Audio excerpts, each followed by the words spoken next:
Just to make sure that all of you guys know, all of the speakers, especially the ones in track 1, 2, and 3, the heralds take the speakers directly over to the media cafe so that you can sit down, have a nice relaxing conversation with them, avoid journalists, different things like that. And speaking of journalists, how many members of the press do we have with us this evening? Members of the press. Members of the press. This is a very important announcement. Please do not photograph, do not record, do not take video, do not in any way make a record of this event through any medium whatsoever. We have people that have been hired by the organization to document the event.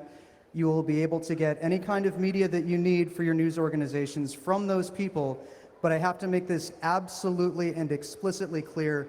There is to be absolutely no recording of this event whatsoever. You guys got that? So, can you take pictures during this event? Okay, one more time. Can you take pictures during this event? Okay, everybody who said yes, that was really funny, but the real answer to that question is, I can't. Okay, we only have 1 minute, so let's get this done really, really quickly. Can you take pictures during this event? No. Can you take video during this event? No. Can you help the press take any kind of recordings of this event? No. Okay, have we all got that clear? Everybody's understanding the rules? Yes, yes, we understand the rules that there is no recording whatsoever. Are you guys ready? Dramatic pause. Shh. You guys ready? Here is Julian Assange. Thank you.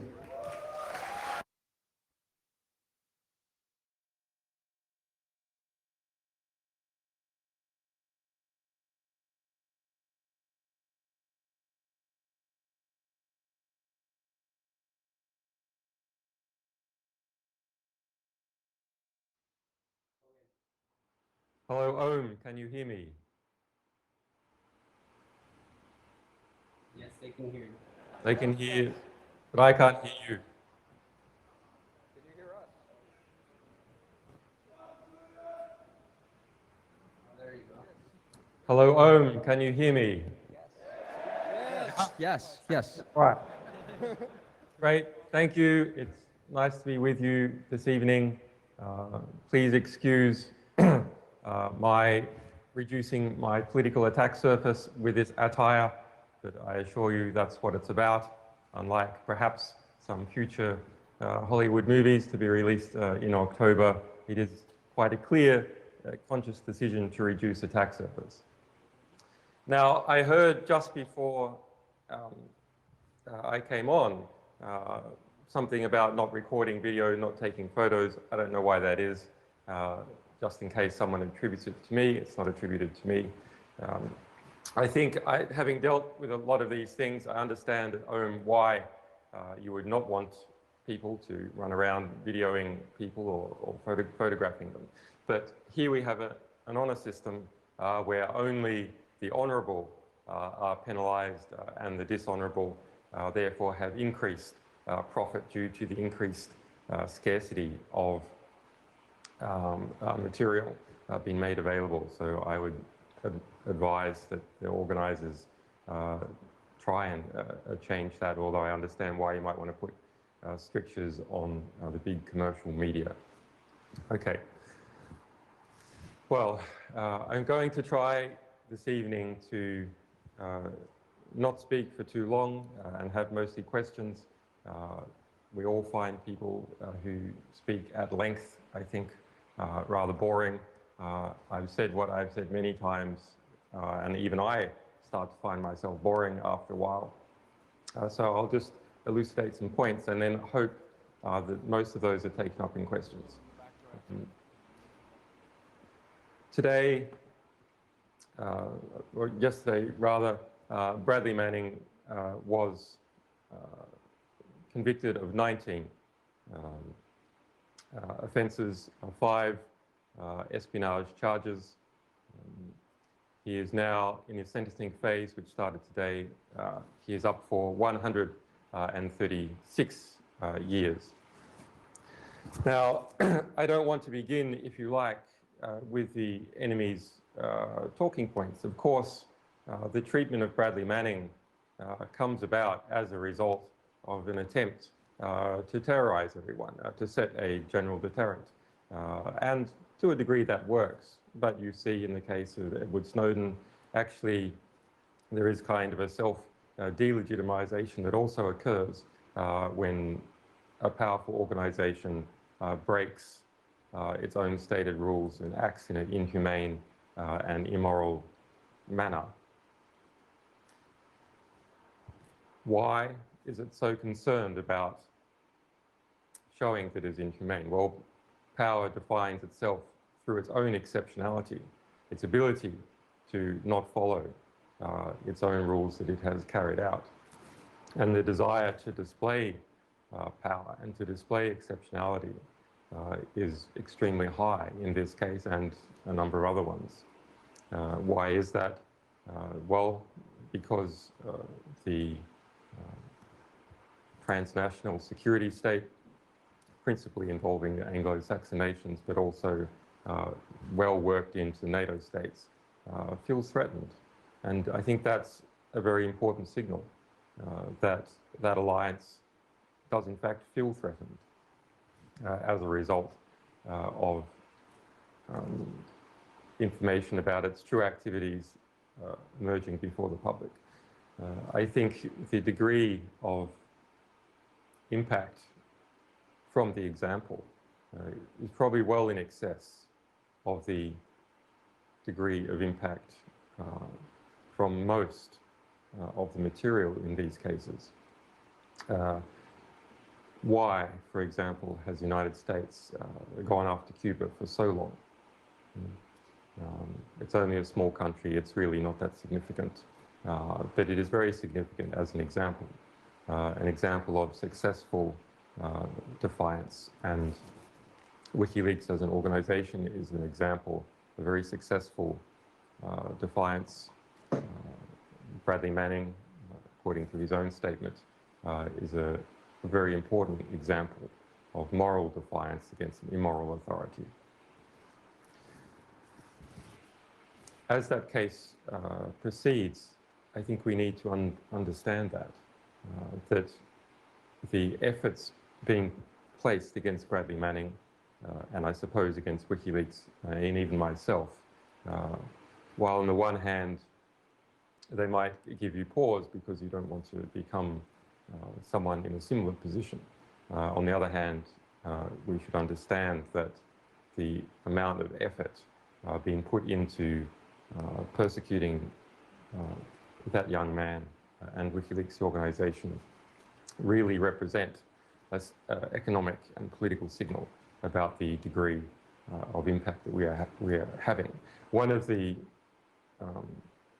unfortunate perceptual biases that come from dealing with anonymous sources is it's only ever the ones that are no longer anonymous that are spoken about, whereas in fact the overwhelming majority, nearly all sources are successfully anonymous. They engage effectively in a inflict and endure campaign of one disclosure after another, but of course we don't perceive them. We only perceive the ones who are given elevated status by principally the national security state. And in rushing to their defense as a symbol, of course, all of us, and I am guilty of this as well, elevate them further still into the public awareness, such that the message of terror is amplified by us and by our opponents pretty much in the same direction. So I think it's quite important to work against that kind of epistemological problem when looking at sources. Now,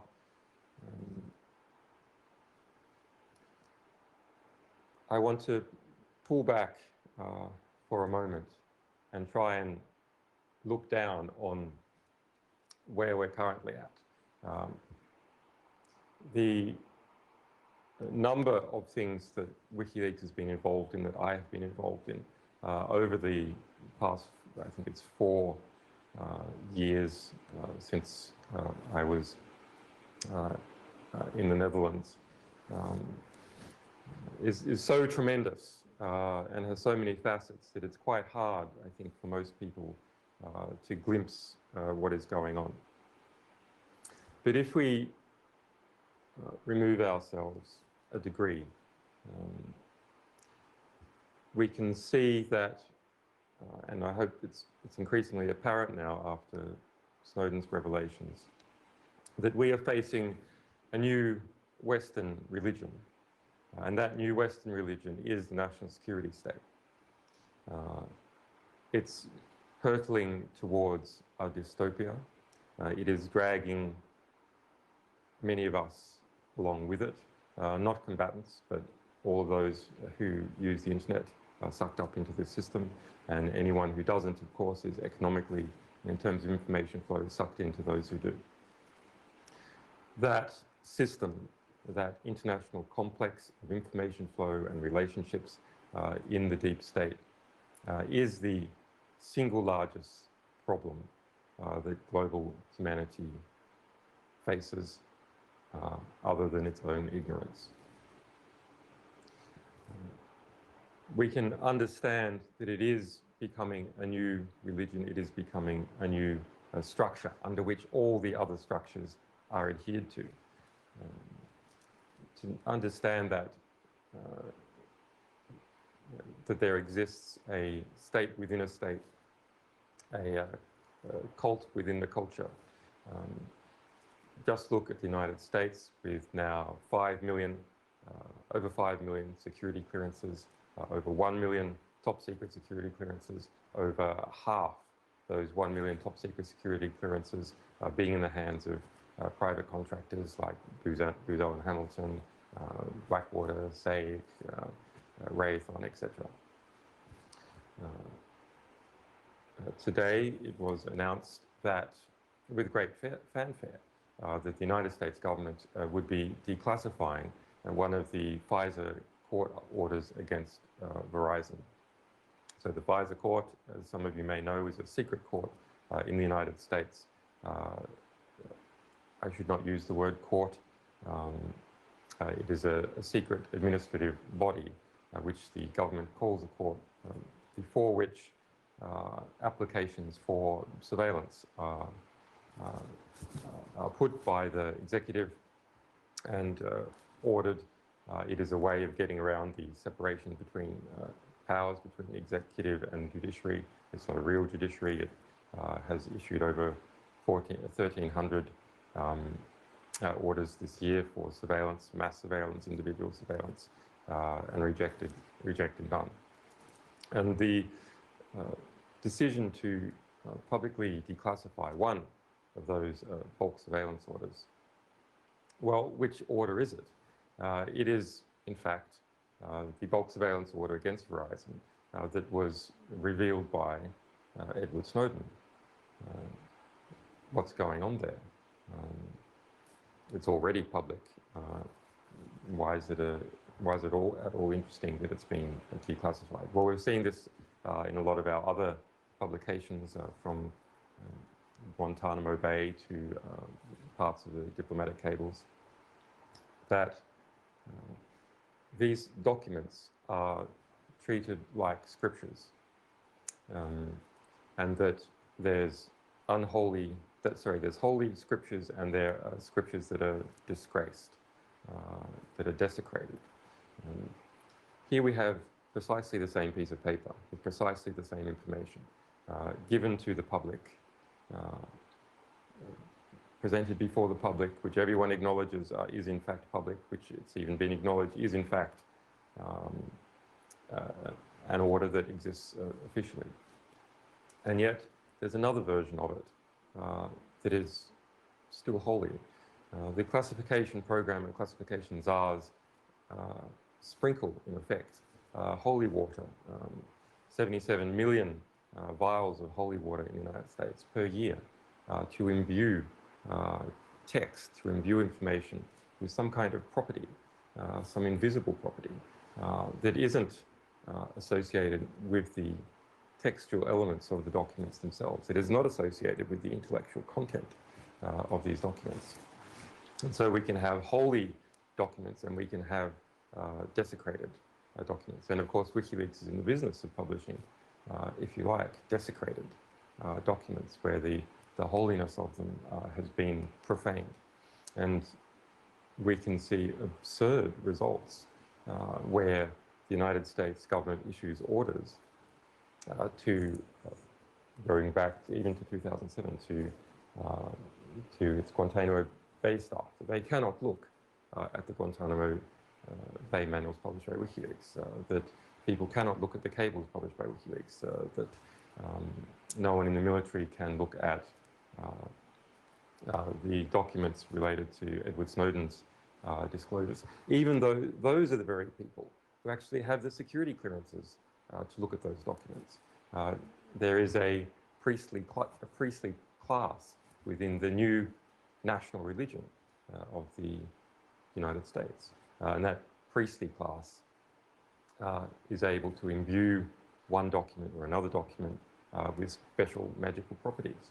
And it is also able to take back those magical properties. And those adherents of the cult, they are not able to even look at this material.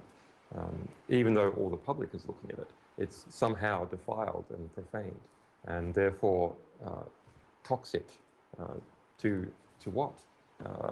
To some spirituality, some executive power structure that is maintained by this illusion. Let's look at the publication by WikiLeaks of documents from Scientology. Scientology has been going after me and a number of, in fact, people at originators of Bits of Freedom in the Netherlands for years, in the case of the Netherlands with the Fishman affidavits. But what was going on there? Well, defectors from Scientology squirreled out secret hidden Bibles. Economic description of these secret hidden Bibles is that as you leveled up in the Scientology system, that's the information that had restricted supply, and Scientology coupled economics to that restricted supply, selling access, in effect, to these Bibles, which were meant to give you, at least the advertising is concerned, a greater and greater individual mental powers. And of course, it was an economic threat to have them be published. It was also a political threat because the material is ridiculous.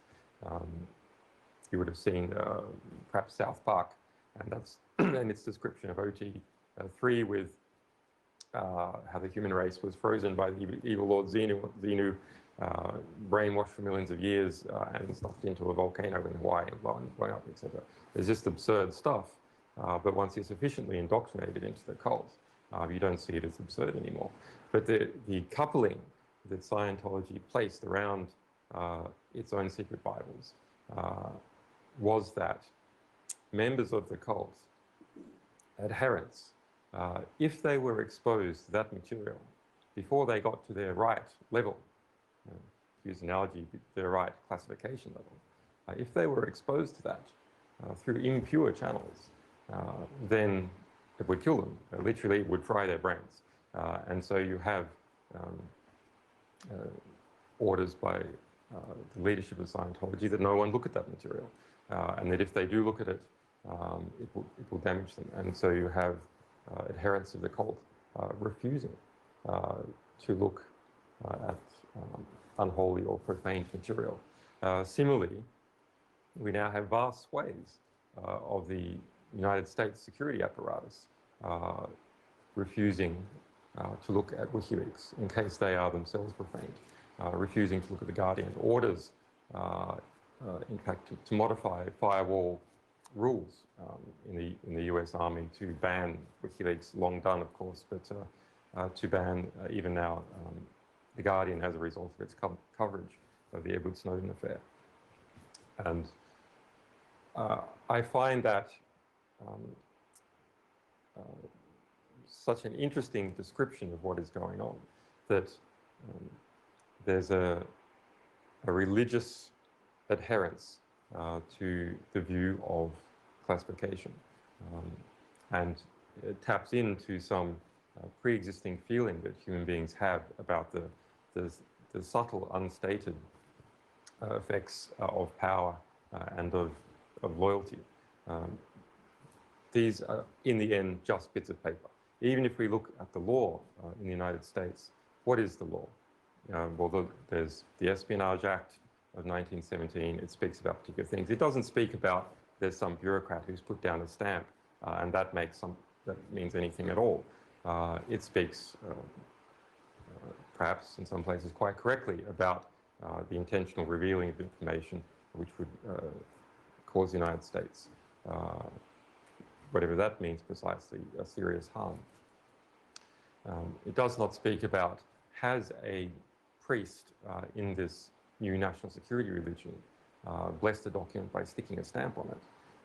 That's purely a bureaucratic advisory maneuver. It has no legal meaning other than perhaps you might be able to argue that having seen such a document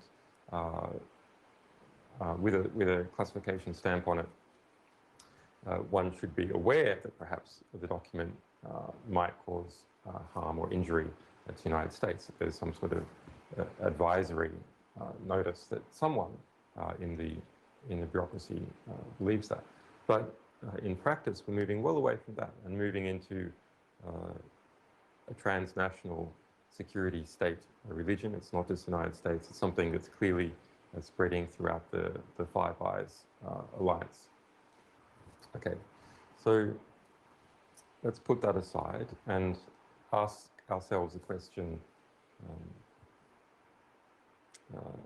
are there other bodies that are starting to mesh into this global system? Well, anyone who's followed geopolitics for a long time understands that Lockheed Martin, Raytheon, SAG, Boeing have all been completely enmeshed in this, and Eisenhower in the 60s warned, maybe it was 59, warned about the military-industrial complex. There was a massive complex in the United States that built up after World War II, where industries took their part in the war effort and were extremely richly rewarded and formed a massive lobby after World War II. Prior to World War II, the United States had 50,000 federal troops. During World War II, around 8 million, and after coming down a bit to we see between 1 and 2 million soldiers presently. So that system of integrated business and government and state power has been in existence since World War II, but we see a smoothing out now to a degree where even people at this conference are involved in the exploit market of selling weaponized intellectual products to these military contractors. Back in 2008, I wrote an article, you can search for it now, on Wikileaks, On the Take and Loving It, which was about how academics rent out their minds to the National Security Agency, whore out their minds. Highly intelligent people have many opportunities in life. Those people who rent out their minds, whore out their minds to abusive, secretive apparatuses of the national security state, they do not command our respect, either intellectually, because people who are brilliant have many opportunities in life, or morally, because people who are moral do not whore themselves out to the national security state. Those people in this audience doing that, they should stop it. They should really stop it. That's not a good thing to do. And I don't want to morally hector people too much about that, but I mean, that's a really lousy thing to do. and perhaps people don't have enough, to some degree, perspective about what is going on. But in the age of the internet, ignorance is a personal choice. It's a personal choice to not understand what is going on. Okay, let's look at the high-tech companies, Google, Microsoft, and so on, that have been sucked into this new national order. Well, were they sucked in, or did they voluntarily go? It's a quite interesting question. Some of you will have seen that I released a secret interview between me and Eric Schmidt, the CEO of Google, which took place when I was under house arrest back in 2011. What was going on there? Well, there's some information about that I put into an op-ed that very interestingly published in the New York Times. It's a disturbance in the matrix, as Glenn Greenwald put it, for the New York Times to publish that. But there's other information that wasn't revealed there. As Google became part of the international system, it went from being a culture of Californian graduate students, principally, a pretty nice open culture, into dealing with the big bad world. And as Google started dealing with the big bad world, Google itself became big and bad. In order to fight for its corner in China, in new markets, with rivalries with other companies, Google, which knew nothing about geopolitics, looked for friends. In fact, it had found new friends in the State Department. And those new friends in the State Department, well, they helped Google out. When Google was experiencing what it says problems with China, who did it lean on? Well, it lent on the National Security Agency. And the recent book by Eric Schmidt and Jared Cohen about Google, fascinating play. That book, I can't remember the title of now, is a strategic attack by Eric Schmidt and the command structure of Google on the traditional US security complex. The back cover has quotes from Kissinger, from Madeleine Albright, from Clinton, from Hayden, the former director of the National Security Agency, and the CIA, and Tony Blair. So a raft of alleged war criminals, some of the most famous in the world. On the back, inside, the first person thanked is Henry Kissinger. What's going on? Well, Google's trying to tell Washington that it is the new geopolitical visionary. It is the new Lockheed Martin of the 21st century. It can tell the American national security complex where should it go next, that it is part of family America. What is the most optimistic interpretation? The most optimistic interpretation is that Google felt that it was still necessary to do that, that it is not so completely in the tent with old power that it felt a need to undo the zipper to try and climb inside.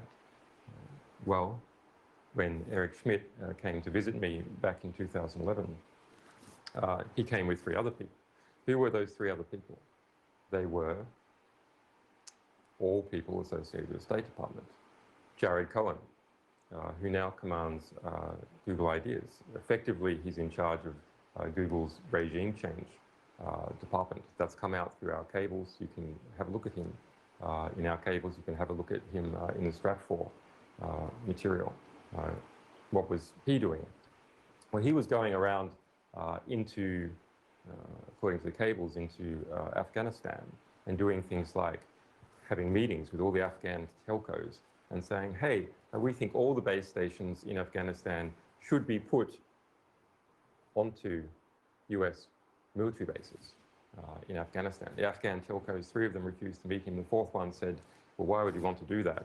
And he said, well, increase security and convenience. the Afghan telco said, well, we don't have any problems with our base stations being blown up. Our only problems are when our maintenance guys send a van to maintain them. Occasionally the van's hijacked or they get kidnapped. But we don't think that's really going to improve if they're driving into a US Army base. What was he doing in Lebanon? Well, he was involved in setting up a covert think tank,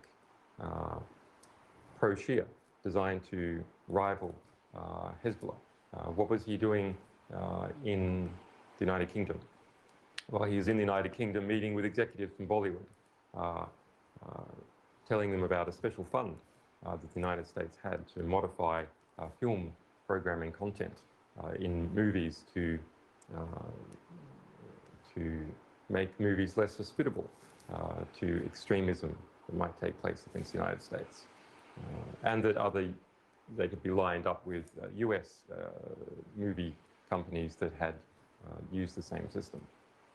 So that's Jared Cohen. Those of you who've read or seen The Quiet American, he is like that. He is a true believer, a personable guy, now head of Google Ideas. Who else? Lisa Shields. Who's Lisa Shields? Lisa Shields, at that time, media director for Council for Foreign Relations. Also at that time, Eric Schmidt's lover. Who else? Scott Malcolmson. Who's Scott Malcolmson?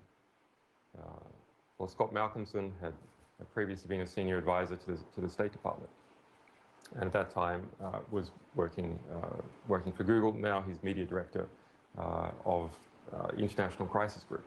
What's going on there? All these people. Well, it's sort of an unofficial delegation from the State Department. And if we fast forward 2 months, very, very interesting and indicative event. I needed to speak to Hillary Clinton, and we needed to do this for a careful legal reason and documented. Okay, so I know how to play this game. As a journalist, you call up, you get a PA, and you say, this is a person-to-person call, and you start elevating through the hierarchy. Can Mr. Assange speak to Hillary? How are we going to line it up? What's a good time, et cetera, et cetera. And so we rose through the bureaucracy in this matter, leveling up closer and closer to Hillary. And eventually got to one of Hillary's senior legal advisors. Hillary's senior legal advisor said, we'll call you back, Hillary's in a meeting, etc. Then what happened? Lisa Shields, Eric Schmidt's lover, called one of our people and asked, did I want to speak to Hillary Clinton, confirming that the call was really from me.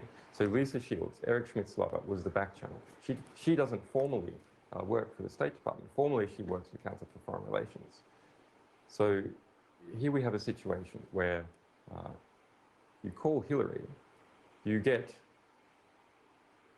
the chairman of Google's girlfriend as the covert back channel.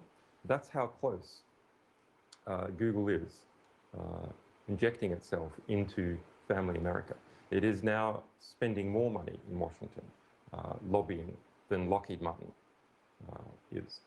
This structural relationship, this patronage relationship occurring at the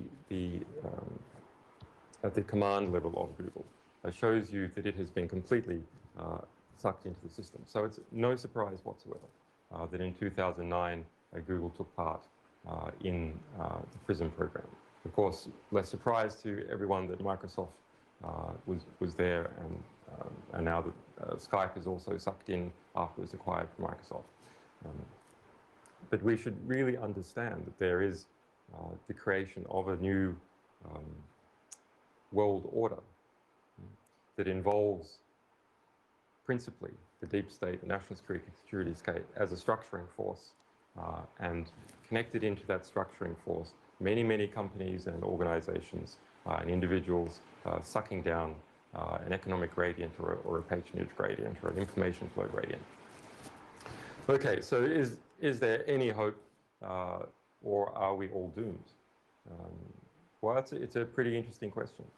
You know, Americans hate it when I posit this question because pessimism or cynicism is a taboo in the United States. But I think we really must we really must ask ourselves, is it the nature of technology, the nature of the complex production of technology, that it inherently leads to centralization? Is it the nature of networking, of connecting things together, that the most powerful object, that the most powerful system of information flow and accumulation, if you start connecting it to everything else, starts to dominate?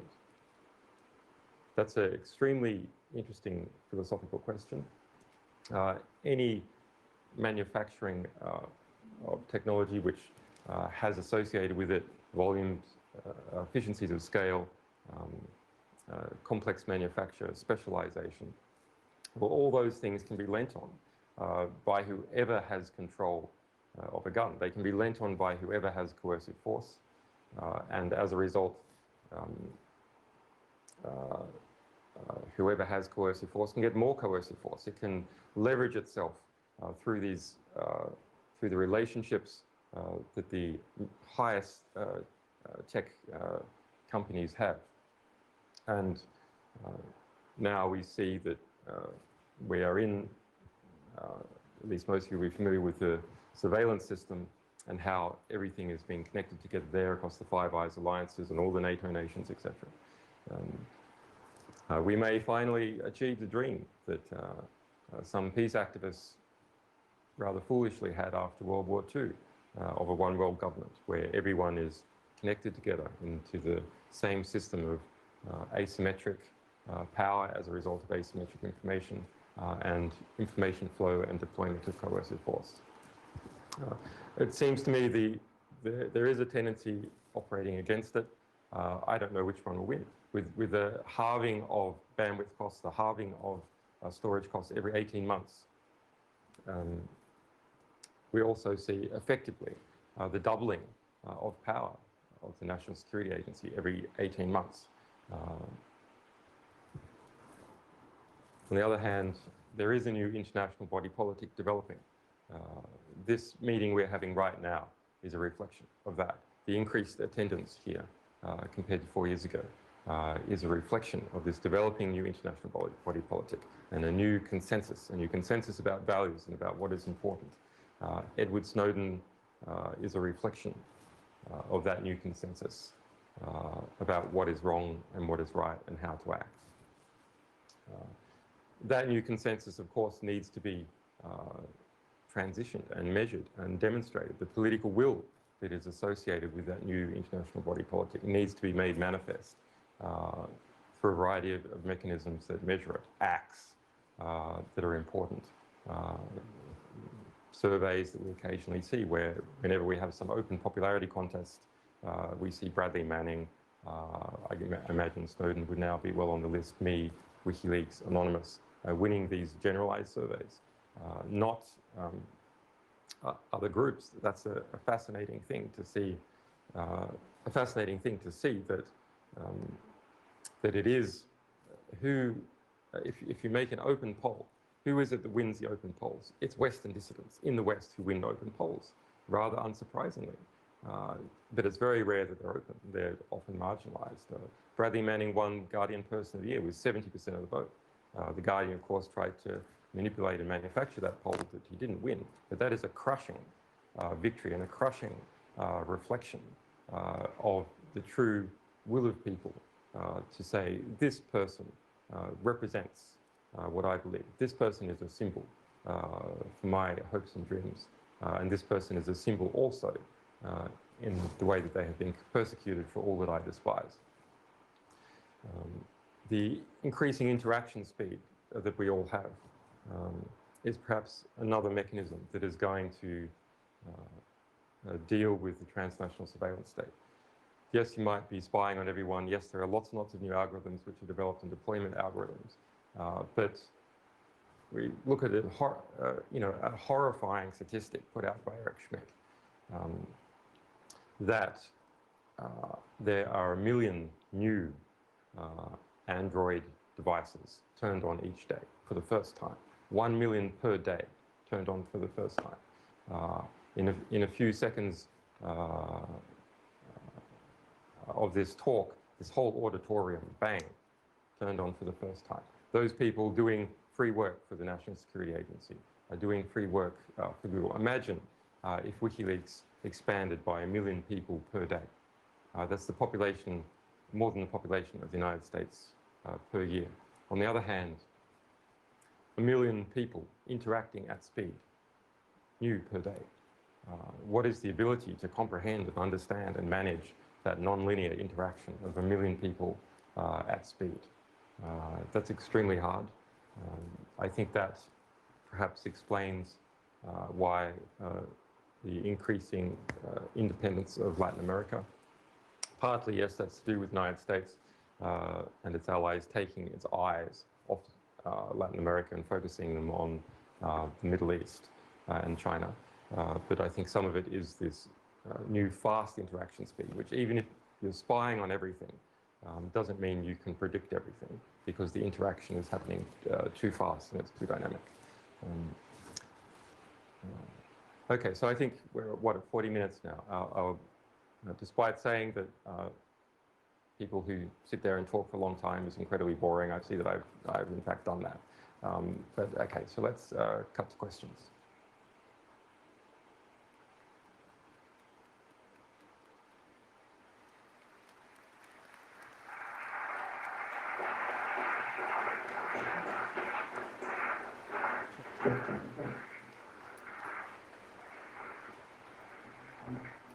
Just so Julian can actually see you, we're asking everybody with questions to come over here by the soundboard and line up behind me. Are we ready to go? Aryan, are you ready to ask the first question? Okay, go. Hi, Julian. Just like some of the other great speakers we had earlier today, the only government that you really talked about was the US government, and I completely understand why. But it begs the question what the 95% of us on this planet who are not Americans and who would like to keep it that way can actually do concretely to sort of lower the impact of the US government on our lives. So any ideas you have, very welcome. Thanks. Thank you for that. Well,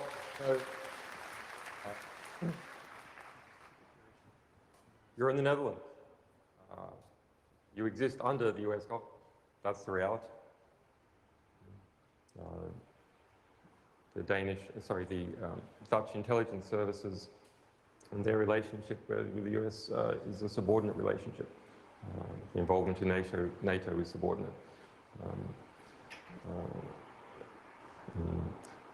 There's a question, in fact, with what is happening now in the United States in Congress and this maneuver which just failed in terms of voting to decrease the legal ambit of the National Security Agency to conduct bulk warrantless surveillance against people in the United States. These things are completely doomed to fail. I see strategically what's going on as equivalent to the chance of voluntary reduction in nuclear weapons. Look, after the Cold War, we had a situation where it was very, very easy for the United States to voluntarily reduce its nuclear weapons complex. We had a number of countries asking for that. We had the United States as part of the NPT, the international agreement that it would reduce its nuclear weapons to zero. And all parties to the NPT are part of that. We had Hollywood movies and a pretty effective pretty strong rather, nuclear disarmament lobby saying, look, here's a whole lot of people being blown up and killed and the radiation everywhere, etc. It's something you can imagine. What actually happened with nuclear disarmament? Well, there was about a 1/3 reduction in arms as a result of pressure even from other states. What is the chance that there will be unilateral, voluntary disarmament of the transnational surveillance complex? Well, what are the chances that if you had nuclear weapons that were not nuclear, that were invisible, that were intangible, and which didn't directly kill anyone, that there would be disarmament. Zero. There will be no disarmament. It is not going to happen. The transnational surveillance state will not disarm. It will collect more and more states into its mouth as the world becomes more connected together in information flow and political flow, etc. That's the reality. There are ways of operating against it. Cryptography is a very important way of operating against it. Politically, of course, we can't just let, you can't give free ground politically.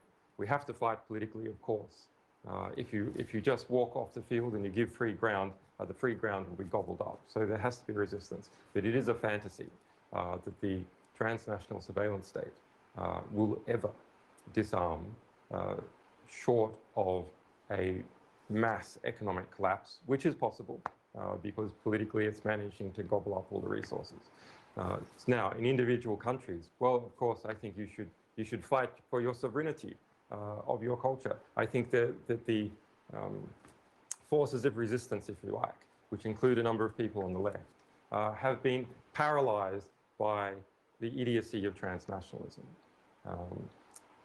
Post-World War II, and as a result of pressures from the United States, the view that, we should all open up, that our national governments are not important and national cultures are not important. What has that led to?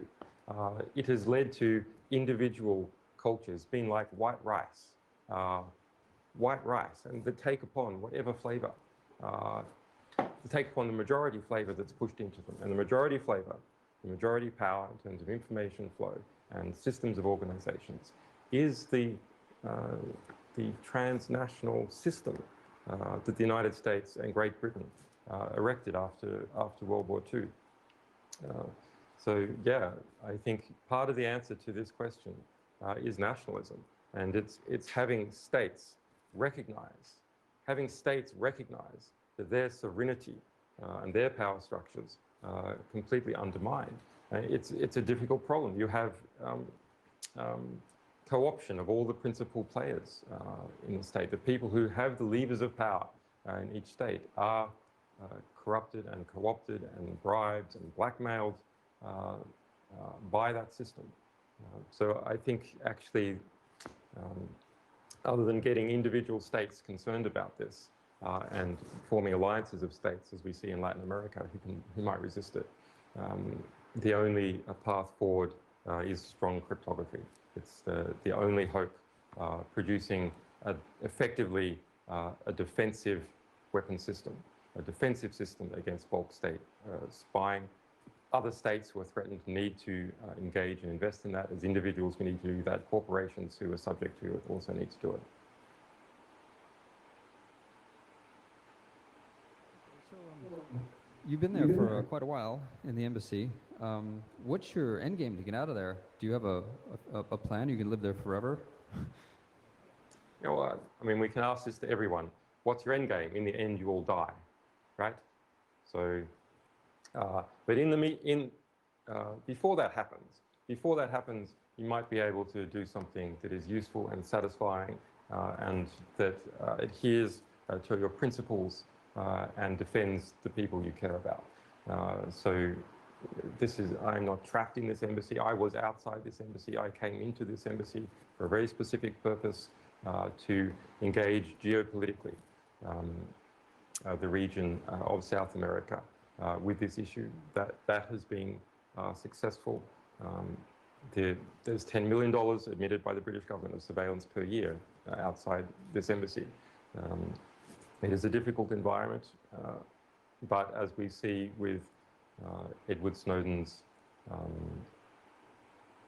how will I put it, trip out of Hong Kong, that actually there is still some room to maneuver if you're extremely careful and diligent. Hey, Julian. I really wish you'd be around here with us because, you know, it's beautiful. And I think that if all of us work hard enough, maybe sometime soon, well, you, Edward Snowden, Bradley Manning, and all of us, you know, could hang around and have fun with lots of lights. And sometimes, well,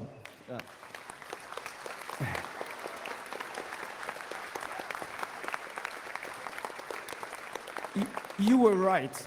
You were right. And Bradley, Edward, and you show us every day that courage is actually contagious. I have a question here. Take a random hacker with a little bit of talent and a little bit of courage. What she or he could do to help Wikileaks today, what she or he could maybe contribute to some meaningful free software project that helps the cause of freedom of speech, freedom of information, and making the world a better place. Yeah, thank you, Jeremy. Those who don't know, Jeremy Zimmerman and La Quadrature Jeanette, one of the people stopped going out from the United States by a pair of FBI officers and effectively asked to become an informer against me. Jeremy, as you see, completely... Because I'm your friend, basically. Yeah. Only because I'm your friend. Yeah, that's right, that's right. So it's true. Asked to become an informer against me. As you see, Jeremy Zimmerman, not at all cowed by that. I think that's the first thing to understand. That the transnational system, authority complexes, don't need to have real power. They don't need to have competence. All they need to do is project an image that makes people scared and that makes them comply. They do that whenever they possibly can. That is part of something which in critical theory is called securitization, which is taking any event and putting it into, redefining it in terms of the security complex and what that can do. And so that's the first thing. Don't fall for all this bullshit. I mean, we have many people here who are not scared. There are people who make mistakes, who are not sufficiently cautious or extremely unlucky, who get embroiled in something. My position here, this isn't a result of me sort of making a mistake. This is a very conscious decision way back in 2010 that certain things were important to me and that I would do those. And yes, I was willing to see even Wikileaks as an organization completely destroyed rather than to not publish. It's something I thought about very, very consciously.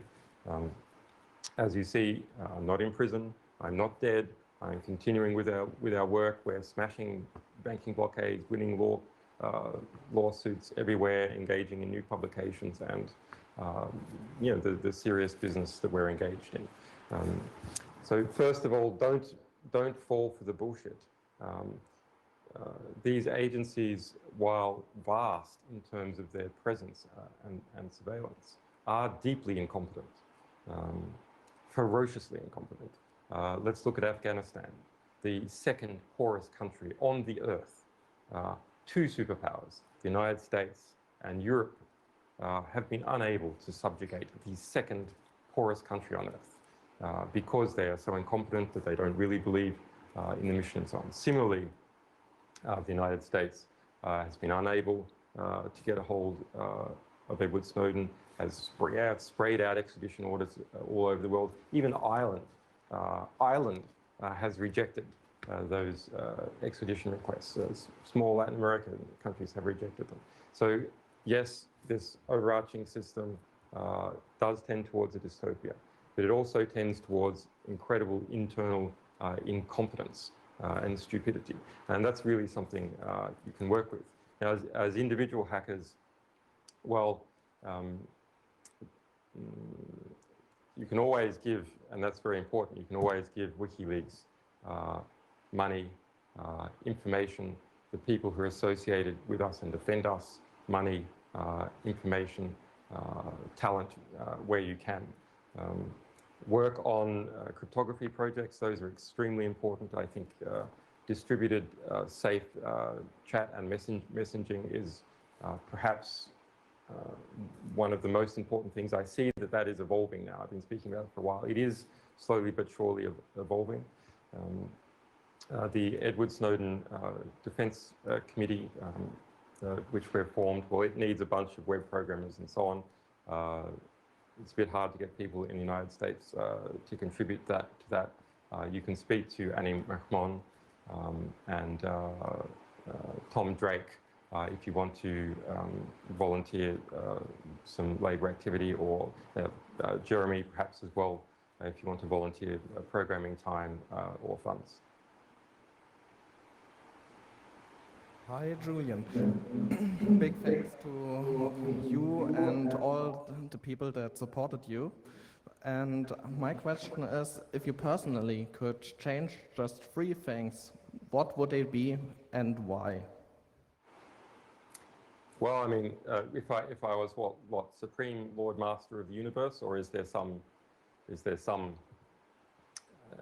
well, you know, I'd make everyone infinitely intelligent, infinitely compassionate, and live forever. There you go.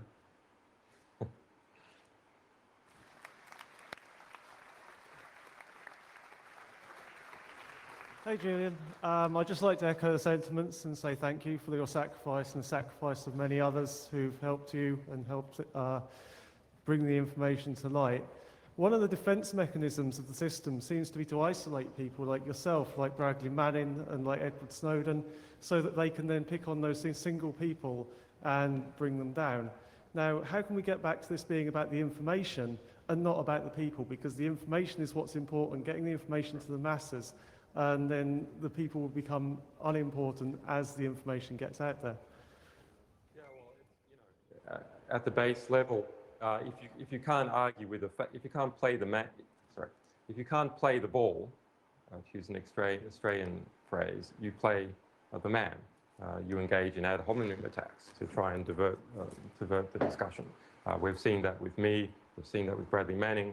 We've seen that with Glenn Greenwald. We've seen that with Edward Snowden and many other cases. We saw it, those who've read your history books, with Nelson Mandela. He was absolutely demonized as a terrorist. He couldn't even go to the United States until 1998. He was banned from travel. You know, those things tend to fall away after a while. But let's look at it in another way. The world is complex, and therefore people need symbols to stand for things. Every word that we use, in fact, is a cognitive symbol. All apples are different to each other, but we have the word apple to abstract the appleness away and provide a symbol. Similarly, me, Bradley Manning, Edward Snowden, we are symbols for something. Symbols for something that are quite important. Now, the fate of Edward Snowden, conceptually, that is a referendum on the National Security Agency. Everyone understands that. Edward Snowden and those who support him are going to win in terms of his liberty and how he is perceived, or they're going to lose. And if he wins, and that's somehow clearly related to popular support, that is a symbol, an answer to, okay, that this thing was unacceptable. If he loses, that is a symbol for, okay, perhaps the majority force is opposed to him. So it is actually quite important to defend and support symbols and symbolic organizations because the world is so complex. Hi, Julian. What you said before about religion during your talk made me think of a story being told. So the story that's being told that mankind needs more surveillance and more security, etc., to avoid some harm. So if that's actually a harmful story, what kind of story would you propose to tell that is more beneficial? And yeah. So what you're saying, what we need the new biblical stories of our age, the new national security religion has a whole lot of, biblical stories now that it goes around. What the NSA can walk on water, I suppose, something like that, to save everyone from the devil, which is terrorists or Osama bin Laden, these mythical figures arising from the desert. So I agree. We need a new story to pull people together. People need to understand and have hope. I said before that there is a dystopia rushing towards us. On the other hand, there's a very interesting new dynamic of a new political estate and a new collection of values that is arising as a result of the internet, a period of unparalleled mass political education and sharing of knowledge, the likes of which the world has never seen. It has never seen something like that. And as a result, an empowerment and emancipation of a variety of different groups, of which even this conversation is a part of, the Pirate Party, the Wikileaks Party, which is now running for elections in Australia. I think ultimately the mindset that comes from that new international body politic is such that you cannot hire a technical person that has not been educated on the internet. In fact, you cannot hire an educated person now, a newly educated person that hasn't been widely exposed to the values and knowledge and political understanding that comes out of the internet. I think that is a great hope. It remains to be seen how this conflict works out. That's what makes it so fascinating and so interesting, that we have this, there's a sound that is echoing all around at the moment, and that sound is the sound of the clash of the rising power of these two forces, this new international body politic and the transnational security state. These things are clashing together, and we hear that sound.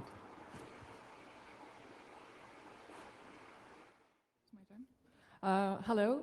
I have a very simple question. I would like to know how you analyze the fact that the accusation against Bradley Manning of intelligence with the enemy was finally abandoned. Was it the step that the American administration could not take at the time? Yeah, it's quite interesting as to what went on there. First of all, I see that charge is largely as a red herring. He started with 22 charges. He went down to 20. He's facing 136 years. The aiding the enemy charge would have given him life. He's not going to live 150 years anyway. So that's, if he was 80, he would still have, what, 70 years still left to serve, in theory. That's not going to happen. It's going to collapse down as a result of a strong campaign by us and his defenders. But I think that it was put there as a sort of amber claim, as, let's see how far we can go. We want to constantly push the envelope. Already a very, very serious 5 counts of espionage for what everyone agrees is a journalistic source. There was no evidence produced in the trial that any harm at all came to any person as a result of our publications. None at all. It was not claimed, it was not alleged, it was not proven. There's no accusation that he was involved with a foreign power. None at all. No evidence was adduced that he was. And yet we have 5 charges for espionage. That is a very serious, bold new pushing of the envelope by the security complex in the United States. It wanted to go even further with this aiding the enemy charge. It's a victory, yes, that's knocked out. It means he can't be sentenced for life. That's quite important. But I think this was always a completely, utterly absurd amber claim. Hey, I wanted to ask your point of view on these times that we're living. As in, I think that this time is sort of a showdown where everybody is now aware of the fact that global surveillance is happening and that whistleblowers are being harassed and prosecuted. And I feel that everybody knows what is happening. However, my greatest fear is that people know of this and they decide that it's not important and that they do not care and that it is acceptable that surveillance happens on such a global scale. And I fear that if people actually, say that and acknowledge that fact, they will, have made this choice, and this choice will be the choice that we have to stick with. So how do we make sure that people care about this and that this choice does not get made now? Yeah, it's hard. I've often said that people are not apathetic. People are powerless because they're apathetic. They're apathetic because they're powerless. I see that most people don't perceive a way that they can meaningfully engage to resist this. They're wrong. That's a matter of education. It's also a matter of us to provide more mechanisms that people can meaningfully engage. It's also a matter of, keeping, for God's sakes, keeping things in perspective. I've seen so many attacks on me, on our organization, on people who've helped our organization, not from the Pentagon. We've faced those down. We've faced down every single demand that the Pentagon has made for us to destroy publications and so on.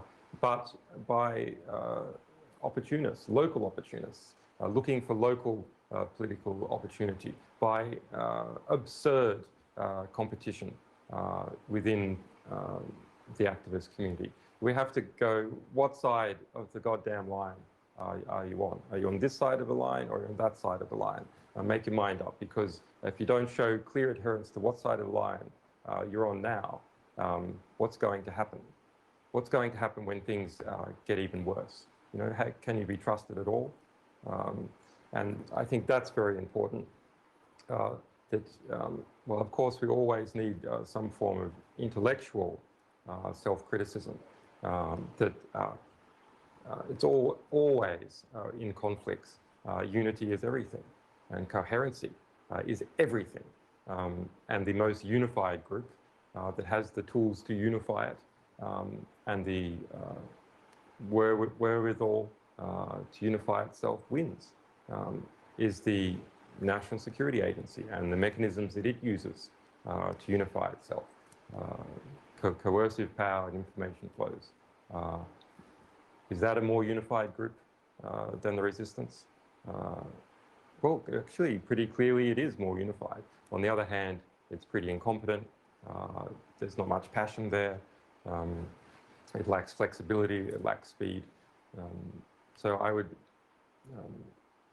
say that that's something that's extremely important. Let's not be engaged in constantly kicking own goals. We can't, we just cannot go down that line and expect to succeed at all.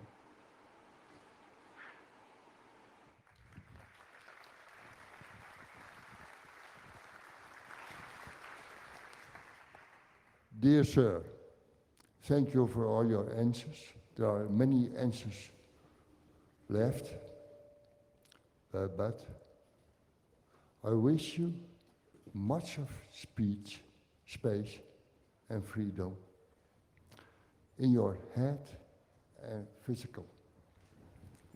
Thank you. Thank you. Do we have more? I could go for more. That was the last question.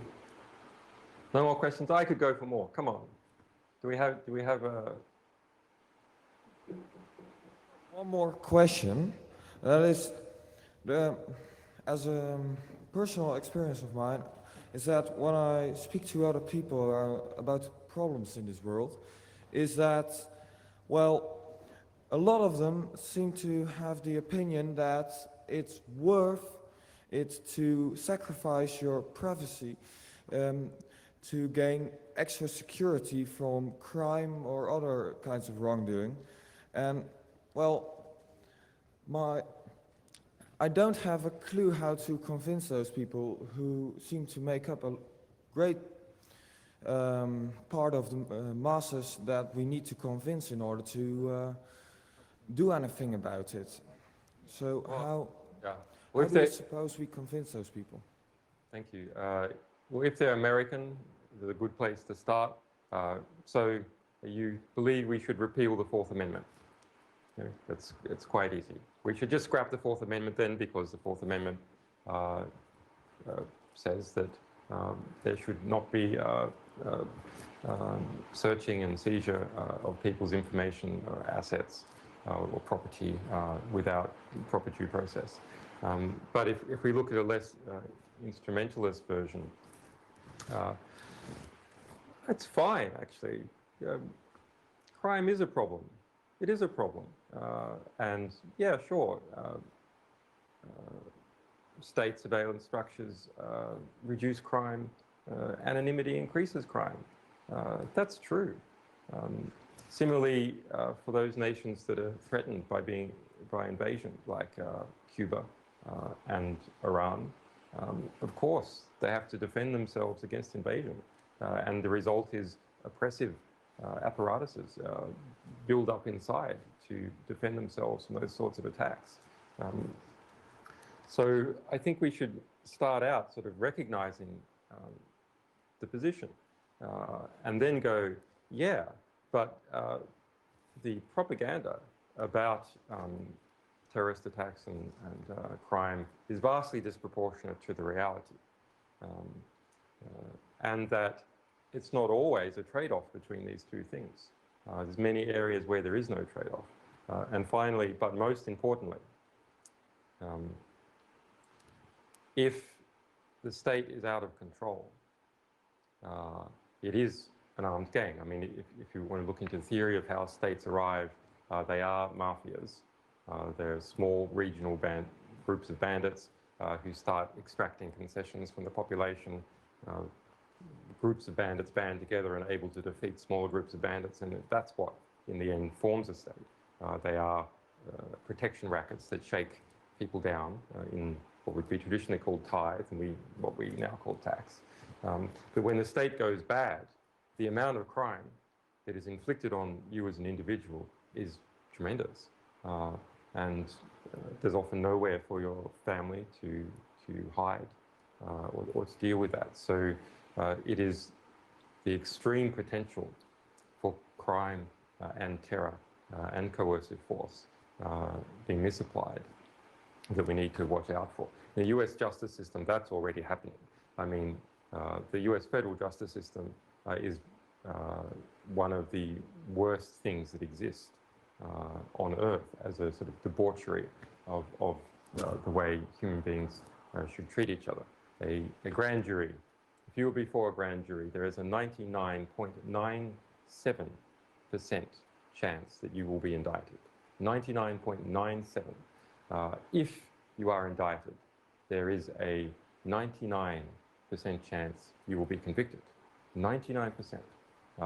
That is not a judicial system.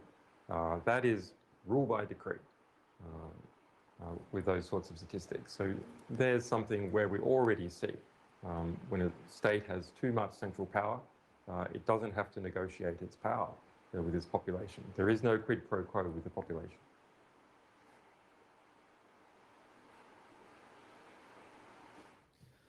Hello, Julian. I'm glad you're in good shape. I've seen you 4 years ago, though you're somewhere else tonight. I have a question regarding your run in Australia. I heard an interview 1 week ago, I think it was, from ABC Australia. It looks as if the political system there doesn't want another party. So do you think you have chances there? Yeah, well, what existing establishment wants encroachment on its territory? Well, no, none. But actually, we have amazing figures. For the past year and a half, opinion polls have been done by UMR Research. It is the government's own polling agency, and they show that I have between 25 and 28% of the vote consistently nationwide across Australia. Now, of course, at actual election time, that will reduce because people revert to their existing habits. But that is not support figures. The support figures are in 60 to 80%. That is voting intention, 25 to 28% of the population. For Wikileaks as a party, it's 20% nationwide average. And those are repeated again and again, completely consistent, even across different polling companies. So actually, we are the leading party, other than the three existing parties, three existing big parties, the Conservatives, the Labor, and the Greens. And actually, the Greens is an interesting question, whether in some areas we might be surpassing the Greens in that polling.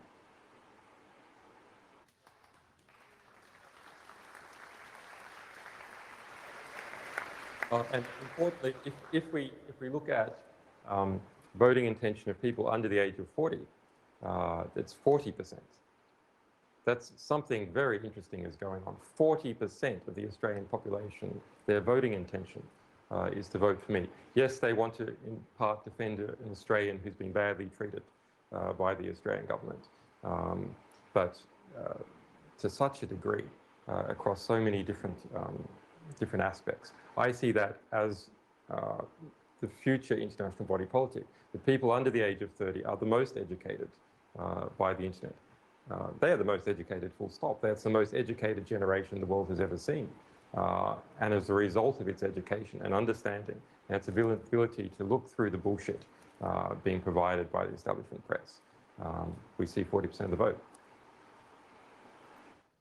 Hi, Julian. I wanted to ask you for clarification on something that you said, which is that nationalism would be part of our defense. And I mean, I remember having a similar thought watching Edward Snowden try to find a safe harbor, that it's good, even though the countries he considered obviously have their problems and are still to be criticized, that the whole world is not yet under US behest and orders. But I still can't square the word nationalism with, you know, our global movement of hackers meeting up here. So could you maybe clarify a little bit on the extent that you're referring to that? Yeah, they're in conflict, aren't they? I agree that a transnational culture and national cultures are in conflict. I mean, the problem we're having with the transnational order is, as you can see, it is not an order of all of us. It is an order of essentially for the Anglo-Saxon states put together and then foisted on occupied Europe, and now feathered out to other domains. Let's look at the G20. It's meeting in Russia in September. In fact, the pressure point for Edward Snowden and his relationship with Russia comes about as a result of the G20 and Obama meeting just a few days beforehand. Let's look at the G20. The G20 are the most economically powerful states in terms of purchasing parity and equivalence and so on. Of the G20, who are the independent states that we can reasonably say are independent? Well, there's perhaps Argentina, Russia, China, maybe a little bit, although it is pretty much also into the US system, Indonesia. And that's it, just 4 out of the G20. The G20 got all the power. That's a pretty worrying statistic. Well, I think let's push it further. And those of you who have read my introduction to cypherpunks, which is on Cryptome, you can see it, will understand what it means to push it further. Well, our new society, our new international body politic that emerges very naturally as a result of this transnational interaction that we're all having on the internet, as a result of seeing through the bullshit, as a result of sharing information with each other about what the bullshit is. Well, it's a bit like a new culture. The question is, what defends this new culture? Does it have an army to defend it? Does it have governmental structures to defend it? Can it find some other way to free itself as a result of the interference by other state structures or transnational state structures? I mean, pushing things forward the new body politic that has arisen on the internet has to declare independence. It has to get to that stage where it can declare independence in a practical sense, where its structures and its own internal history is not subject to the domination by other structures. We're getting there, bits and pieces. Other things are also being stolen away as a result of centralization. So I think that's quite an important battle. If we can build those structures and keep them there, then this new international consensus that we have about what is important and what is right, then we can hold it up, and that will provide some kind of counterweight. It remains to be seen the degree. Of course, in the cases of say, Edward Snowden and a number of other organizations, a few very committed people can actually make a big difference. Arguably, they're the only thing it ever has.